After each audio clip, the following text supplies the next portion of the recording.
एक लोकसभा का चुनाव की तरह हम न देखें, इस चुनाव को एक विधानसभा का चुनाव की तरफ हम न देखें, इस चुनाव को हम एक बूथ का चुनाव लेके यदि चलेंगे तो निश्चित तौर पे हमें सफलता मिलेगी। हमें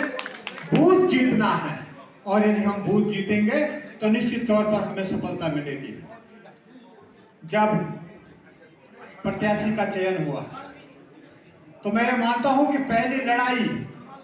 जो कांग्रेस कार्यकर्ता का मनोबल बढ़ाने की लड़ाई थी, उस लड़ाई को हम जीत चुके हैं। एक चुनाव की स्टेप होते हैं चुनाव समापन तक के, और जो पहला कदम है वो कदम होता है चुनाव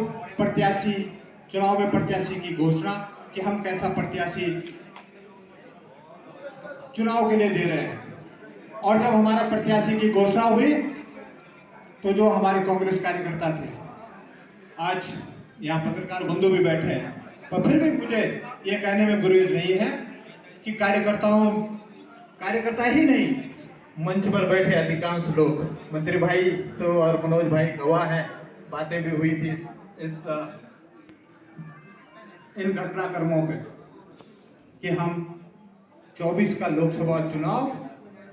केवल 24 का लोकसभा चुनाव नहीं है, इसे हम उसके बाद नगर निकाय, पंचायत और 27 में हम कैसे खड़े हो पाएंगे, इस बात का चुनाव भी है। और जब चुनाव प्रत्याशी की हमारी घोषणा हुई तो निश्चित तौर पर जो पहला कदम, पहली जो लड़ाई है, कांग्रेस कार्यकर्ता का मनोबल 7वें आसमान पर उस दिन चढ़ा और वो पहली लड़ाई हमने जीतने का काम किया। और दूसरी लड़ाई